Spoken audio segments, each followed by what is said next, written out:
Hello, it is the political napalm coming back at you today with, God, there is a whole lot of news to talk about today between what is happening in Tennessee with the three Democratic delegates, what happened in Wisconsin with the Supreme Court, but I'm going to deal with a story that is in my current state. If you remember the last video that I did about Marjorie Taylor Greene getting run out of New York, New York is my home state. It is where I was born and raised. I am currently in North Carolina, which is why you will generally hear what is called a California accent or a news speak accent. The New Yorker accent has been tempered by being down in the South for many, many years, and it's sort of a neutral accent at this point. But I can definitely go New Yorker when I need to. But let's go ahead and talk about today's news over here. North Carolina Democrat switched parties from Democrat to Republican. So Tricia Cotham down here in Mecklenburg County, North Carolina, just went ahead yesterday and held a news conference that she was switching from Republican to Democrat, Democrat to Republican, giving them a veto-proof supermajority in the House after this switch. She won her district by 20 points and is now saying the Democratic Party has become unrecognizable and she wants to continue being a public servant, so she is switching and she's going over to being a Republican. Now, I'm going to draw a very interesting parallel in terms of a villain origin story here between her and somebody else you probably know who frequently dips into the world of politics in a rather disgusting manner. And no, this isn't going to be another Marjorie Taylor Greene video, but it will be somebody else. So, Cotham switched over to becoming a Republican after saying that she had been given a little bit of flack for using praying hands emojis, and I think it was like waving a flag. Let's see. So she says, I'm no longer a Democrat, but I remain a public servant. This is what I'm called to do. The party that represents me and my principles and what is best for North Carolina is the Republican Party. That is, first of all, that is a hot pile of crap. Governor McCrory, when he was governor of North Carolina, was responsible for costing North Carolina millions of dollars with his whole bathroom scandal. If you're unfamiliar with it or not from the area or never knew about this story, basically McCrory made a statewide law that said you go to the bathroom of the gender that you were assigned at birth. So if you were born a male and transitioned, you were no longer supposed to go to the female bathroom. You were supposed to go to the male bathroom. I think that would result in far more chaos than doing what you had previously done up until that moment. Because if you had transitioned from male to female and now completely look female and wander into a men's room, that is just going to look extremely strange. And I'm sure that person is going to be ridiculously embarrassed to be there, not wanting to get in trouble with the law, but at the same time potentially looking different enough that maybe somebody was actually going to call the law rather than going to the bathroom of the gender that you now are. So lots of people, including Bruce Springsteen, the NCAA tournament, he cost North Carolina millions as people began to back out from their commitments to North Carolina in protest of his law. He was also the giant piece of shit that played with unemployment at the time. What McCrory did is he shrunk unemployment down from its more year-based scenario, and I forget what was the top amount you could make on it, to a 6-month scenario and lowered the limit considerably. I maybe even almost halved it. What that did was it led him to believe he had fixed the unemployment issue because, from his perspective, he saw unemployment numbers go down. While statistically that was true, sociologically it was not true. What was happening was people were still unemployed, but when you fall off of the unemployment payroll with the NCES, the North Carolina Employment Security Commission, I don't think it has, I forget if it has the extra C at the end of it, but when it comes to unemployment in North Carolina, if you were to collect it for 6 months and still be unemployed on the 7th month, the state thinks you're employed because you're no longer on their payroll. You are invisible. You're not employed, but you're off the payroll of the state. You have fallen through a crack. You're no longer reported as employed or unemployed, so he thinks he fixed unemployment.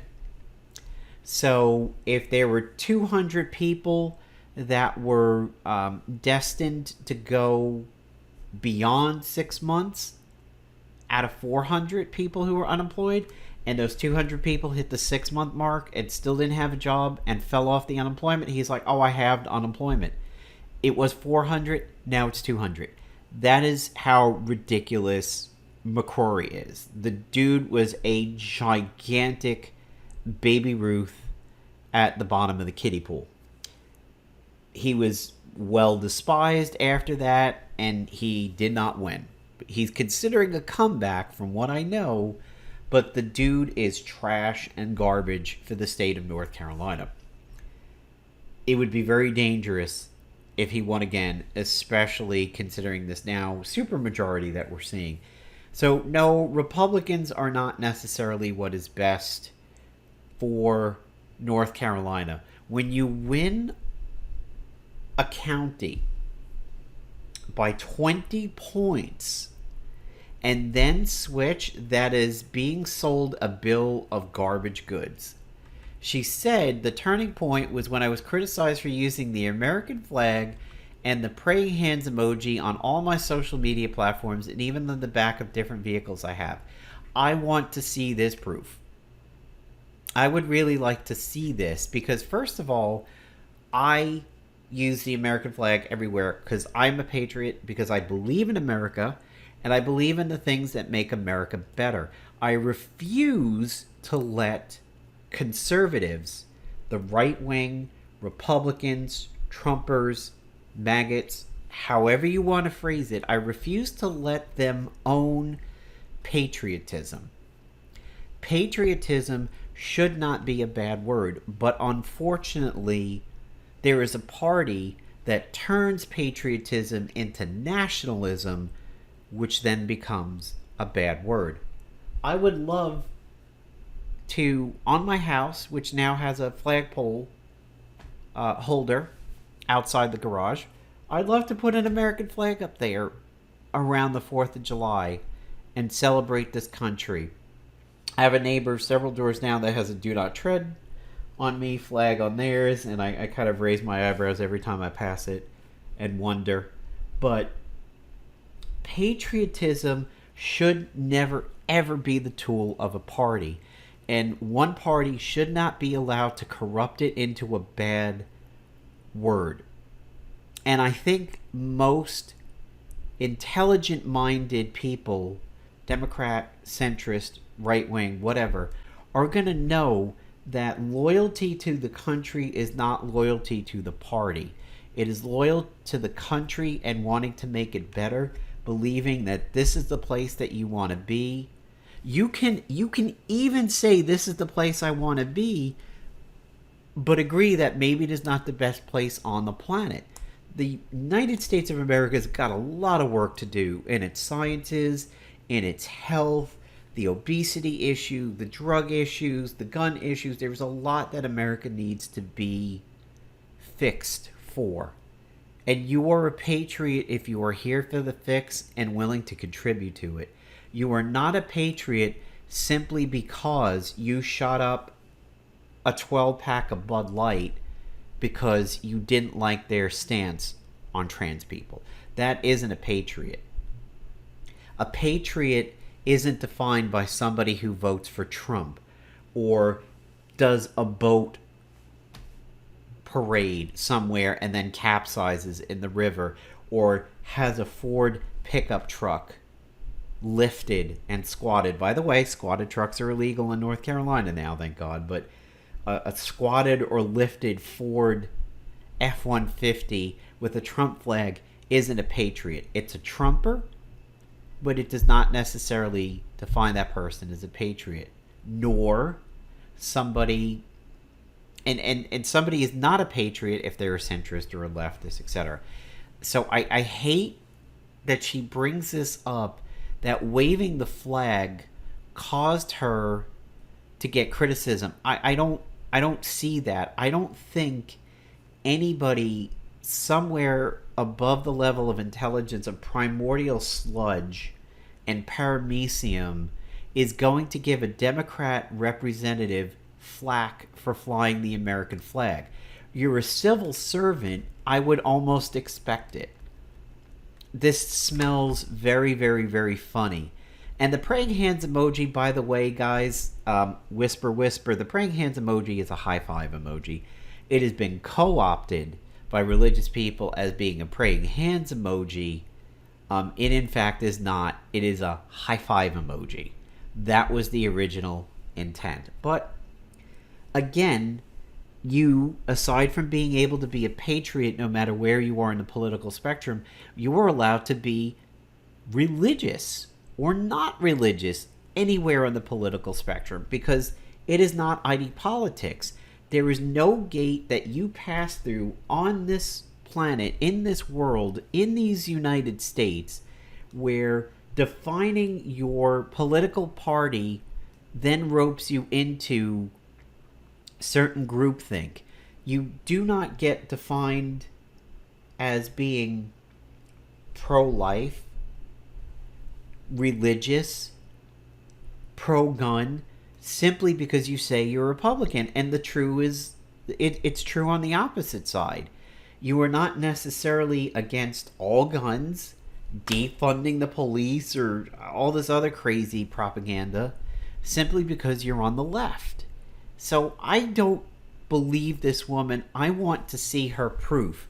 I want her to get up in front of a hearing, in front of a room of politicians, just like Congress, with those big 7-foot by 7-foot cards, and show me on the doll where Democrats actually hurt this lady. It doesn't seem right to me. It seems very bought and paid. I really could not believe that there were conversations that were happening at the time. I was deeply offended. To say that it is wrong and not to be able to show off the flag because others hijack it for something else. Why are we at this place in politics? North Carolina GOP Chairman Michael Whatley said in a statement that her announcement continues to reflect that the Democratic Party is too radical for North Carolina. The values of the Republican Party align with voters. No, they do not. Even in a Biden district in a purple state, Democrats are reading the writing on the wall. Liberal policies are too extreme. No. Shut up, Rona. Oh my God, that came from Rona McDaniel. Even Republicans hate Rona McDaniel. Rona McDaniel was the Trump-endorsed candidate in that three-way race that was happening between her, the Trump former lawyer, and Michael Crackhead Lindell. Rona was the one who was actually endorsed by Trump, but everybody thinks of Rona as a rhino, and they attack her. Democrats reacted to Cotham's decision with anger and disappointment. Cotham's votes on women's reproductive freedom, election laws, LGBTQ rights, and strong public schools will determine the direction of the state we love. It's hard to believe she would abandon these long-held principles, and she should still vote the way she always has, and she would vote when these issues arise, regardless of the party affiliation, Cooper said. The White House also weighed in on Cotham's switch. Oh, I haven't read this yet. Bedrock American freedoms are at stake in the votes in North Carolina. Andrew Bates said, "We sincerely hope that all members of the State House and State Senate listen to their conscience instead of politics and put North Carolinians' rights and the safety of their communities first." Her decision to switch parties is a deceit of the highest order, and this is what I definitely agree on. It is a betrayal of the people of Mecklenburg County with repercussions not only for people of her district, but the entire state of North Carolina, Clayton said at a Wednesday news conference. Reproductive freedoms are on the line. Our public schools are on the line. LGBTQ rights are on the line. Voting rights are on the line. Our future as a state is on the line. It's not about political vendettas. This is about the constituents that trusted Cotham to champion their values. HD 112 is a 60% Democratic district, y'all, and they did not choose to elect a Republican. They chose to elect a Democrat. This is it right here. This cannot be described any better than this. A 60 to 40% majority voted a Democrat in, not a Kristen Sinema, not a Manchin. A 20% vote went out that put her in place as a Democrat, and to switch several months into her tenure is beyond a betrayal and deceitful and frankly disgusting. If you said to me, okay, political napalm, how would you feel if a Republican had switched to Democrat? How do you feel about, say, Kissinger or Cheney? First of all, apples to oranges. Kissinger and Cheney are still Republicans, and they are still Republicans at their core. They have not switched parties, they have switched to intelligence. And Cheney, for all she is worth, it is very, very much believed that Cheney protected Ginny Thomas, wife of Clarence Thomas, when it was coming to light that Ginny Thomas bussed people to the insurrection on January 6th and paid for it, and also was responsible for communicating via text messages much of what we saw for the whole crazy Freedom Caucus stuff that was going on at the time, and texting with Mark Meadows about QAnon theory level stuff of seize the machines, do the fake slate of electors and all that. Ginny Thomas clearly looks to be as guilty as the day is long, and that's other news today, what's going on there. Clarence Thomas is in major hot water. But Ginny Thomas had a role to play in January 6th. I believe it beyond a shadow of a doubt.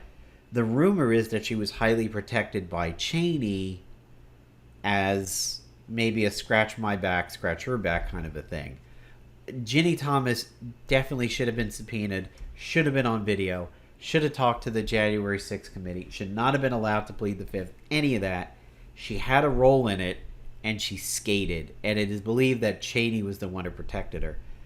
Kissinger and Cheney, at the end of the day, go to bed with their head on the pillow as a Republican, even if they're not Trumpers. It remains to be seen what Cotham does, but by God, does it look bad.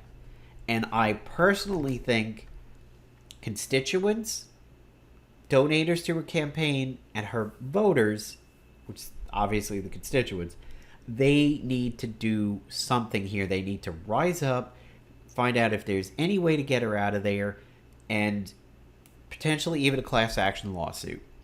Because this is a Tuliksana Gabardova kind of planned deal. When Hillary called her a Russian asset, Hillary wound up being right, given Tulsi enough time to show her true colors of being Tuliksana Gabardova.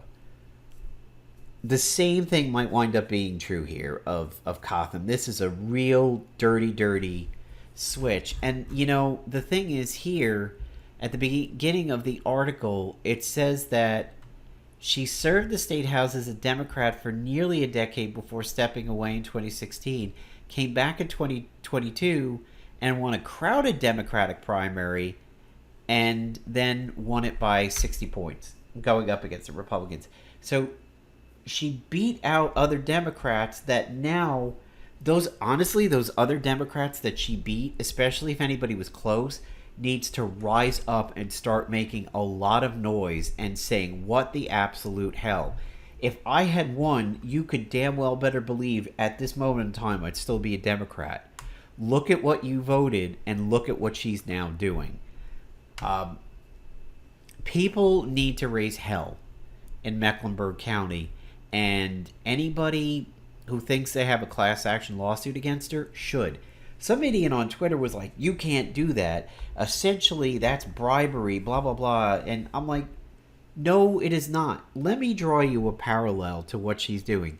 You go into a Chevy dealership, you say, I want a 2023 Corvette. I want it stick shift. I want it blue. I want it to have this. I want it to have that. This package, this model, blah, blah, blah. And the dealer takes your money and says, okay, give us about 2 weeks. We don't have one right here. We need to do some local searching. Give us about 2 weeks. We'll get the car that you want for your model, for your color, for your drivetrain, for your engine, all of that. And then at the end of the 2 weeks, after they've taken your $50,000, $80,000 for the price of a Corvette, and they give you a Hoop-de-Yugo from 1985, that is a swerve. That is a betrayal. That is a busted, diseased, laden bill of sales. That is what happened by her being a Trojan horse here. What kind of thin skin do you have that this becomes the reason why you switch over praying hands emojis and a flag? I don't believe that. I truly don't. And what was her pushback? Where did these things occur? Give us the proof. I want to see undeniable screenshots of Twitter exchanges or Facebook posts. Was it from her representative account? Was it from her personal account? I want in-depth details in the story, because this sounds like a complete fucking joke to me, and I'm incredibly angry at it. So when I said that there is a parallel in villain origin story to somebody, I'm going to tell you about that. Her origin story, Tricia Cotham's story, reminds me a lot of what happened to Candace Owens when she switched from being a liberal to being a grifting Republican. And you might be like, all right, Napalm, what's with the shade on Candace over here? Why are you calling her a grifter and all that? Well, I'll tell you, she's somebody who espouses the benefits of the things that she claims to believe in and then never actually does anything with it herself. She was one of these people that was ridiculously on board with the free dumb phone, and I do mean that, D-U-M-B, free dumb phone, several years back. That wound up being nothing but a low power, low spec, cheap Chinese phone ripoff that wasn't worth its weight in salt. It was a trash phone, garbage phone, could not compare to Google's and Samsung's and iPhones and all of that. Did not have the specs to compete. But the big deal was that this was going to be an anti-woke phone, and it couldn't do the tracking stuff that other phones could do, and it wasn't going to have puppy dogs and rainbows on it. It wasn't going to put your trans kid to bed at night with a kiss and love. That's what the Freedom Phone was going to be. It was going to stand for quote-unquote conservative values. She was one of the major people hawking it and shilling for it and never used it once a day in her life. This proof is out there in her Twitter postings and all her social media postings that had the signature that it was posted from an iPhone. She was telling you that Goya beans were her favorite bean, and then did nothing but show up in public with bushes. That's exactly what this was. She's like, Goya beans are the best. And every time you saw Candace Owens eating, she was eating Bush's baked beans. That's what she was doing. So she's her views are ridiculous garbage. Look up her views on Hitler and the amount of white nationals that she has ever supported and backed and everything like that. She is ridiculous at what she says. And similar to Ben Shapiro, she basically gets owned anytime she talks anywhere. But that's why she's a grifter. Her origin story was back many, many, many years ago, around the time of Gamergate. She tried to break into the anti-bullying sphere online. She had cases where she felt bullied because of her race throughout her life, and I think she had a run-in with a landlord. There's a landlord story with her, and she won a civil suit against him claiming that it was racism, and she won it. She got legal backing for it. So she wanted to break into this sphere of anti-bullying. Well, when she did that, she ran into Zoe Quinn, one of the major component of Gamergate back about 10 years ago, 9 years ago or so. For those who don't know, Zoe Quinn was a very, very, very, very minor game developer who did a game called Depression Quest. She tried to get it out there. She received some favorable reviews by the press. All the reviews seemed to be very, very identical.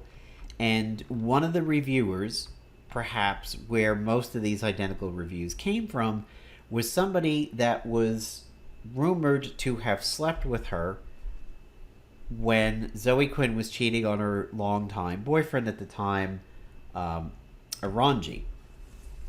And people began to question why was somebody who was reportedly had a dalliance with Zoe allowed to review her game and then portray it in a positive light when it was not really a particularly good game to the press. And then that article gets picked up and spun out in a whole lot of press covering indie games. It all seemed very samey. And that's what started the big Gamergate thing, and incels came out of the woodwork, and misogyny ran rampant. But at the core of it, there was a nugget of truth in reporting and journalism at the root of Gamergate. Well, at that time, Candace and Zoe got into the social autopsy incident.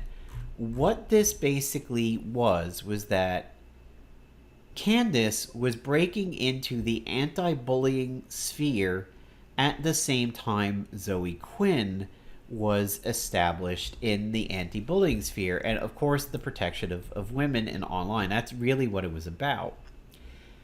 Social Autopsy launched its Kickstarter campaign on April 12th, billing itself as a way to catalog the abuses of trolls and cyberbullies. Its founder, Candace Owens, is a 26-year-old woman with a background in finance who had painful first-hand experience with bullying.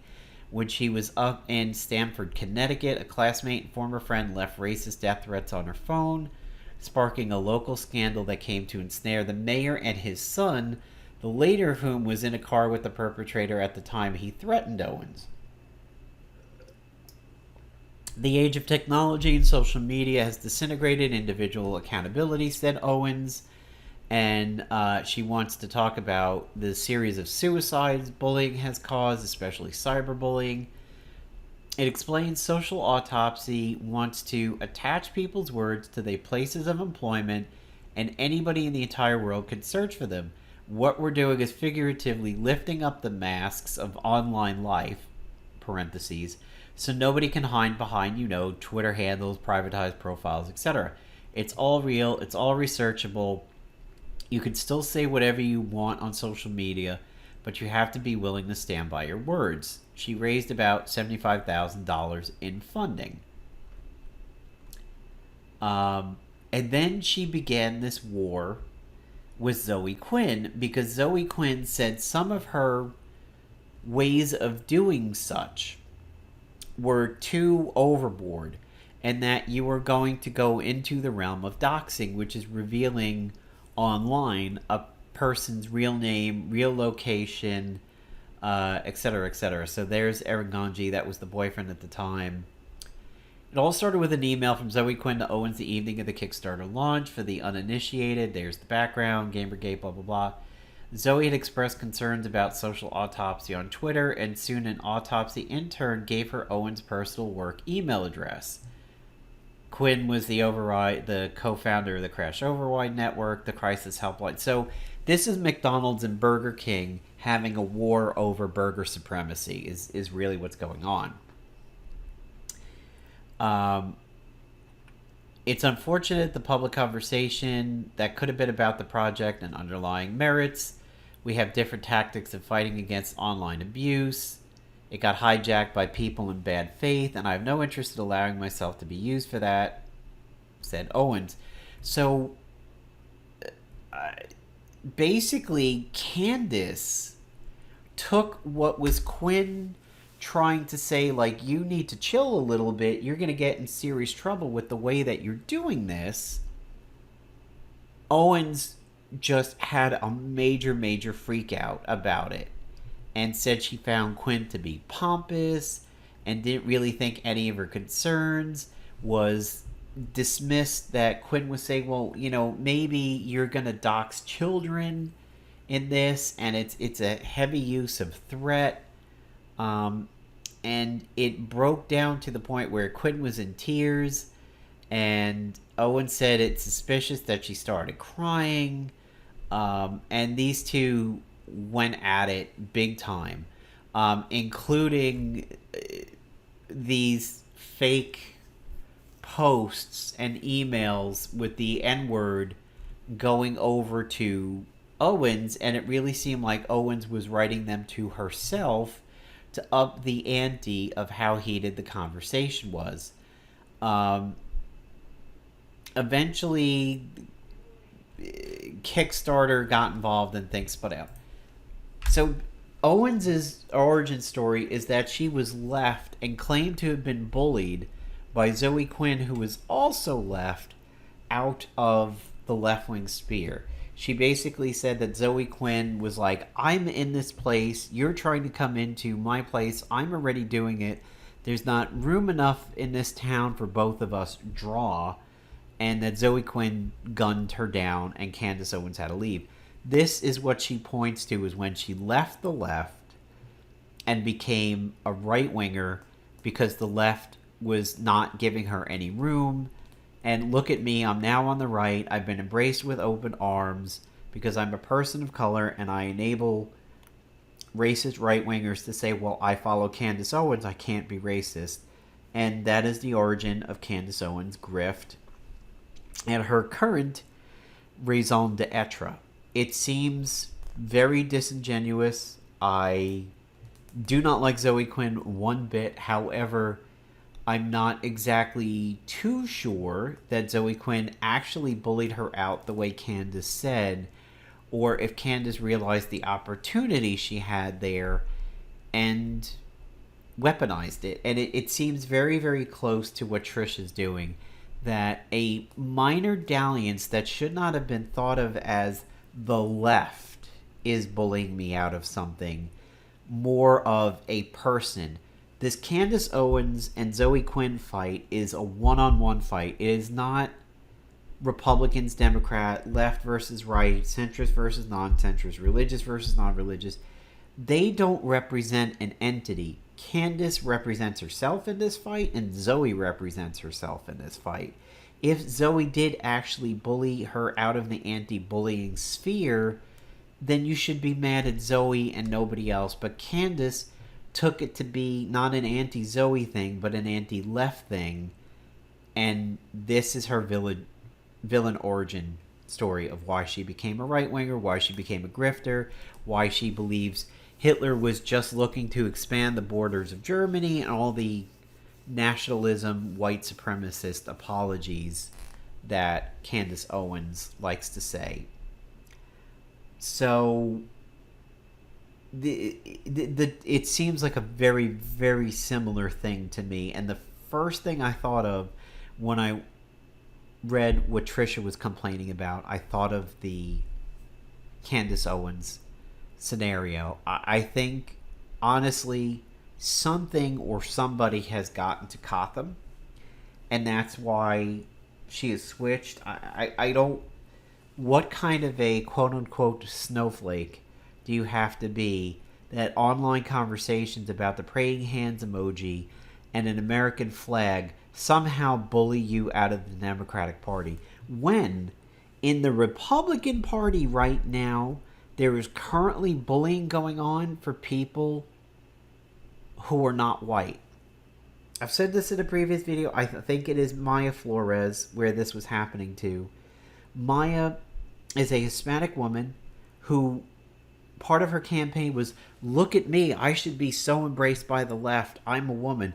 I'm Hispanic. The left should absolutely love me, but they hate me. That's why I'm a Republican. That's why I'm running as a Republican. Enjoy Republican support. I'm the ideal leftist person for a political position, but no, they actually hate me. And they don't like me. They tell me bad things. She gets the position, and the only thing that happens is it's Republicans condemning her for red flag gun laws and saying you should go back to your country. Do you even live here? Do you have citizenship here? It's not the left. The left has totally ignored her and not said a word to her. It's her own party that is coming after her and saying, "What, you know? Do you? Where's your birth certificate?" They're basically giving her the Obama treatment, and it's coming from the call is coming from within the House. When it comes to her, it's not the left attacking her; it's the right. I'm not even going to begin to talk about Caitlyn Jenner and what Caitlyn must think to see what the right does, and for Caitlyn to know who she is and then watch her party say these things about people like her. I don't know how she stays, but I don't believe Cotham was effectively bullied by anybody on the left, and that's why she became right. It smells funny the same way the Candace Owens Zoe Quinn origin story sounds really, really funny and smells very, very fishy on both counts. But we'll see how this plays out. But needless to say, I don't like the switch. I think it's completely ridiculous. It should not be allowed to happen. And I think everybody who voted for her, everybody who donated for her, the people that she beat in her Democratic primaries need to rise up and legally go after this woman for her switch and get her out of there and get proper representation back within North Carolina government. It's Political Napalm, signing off.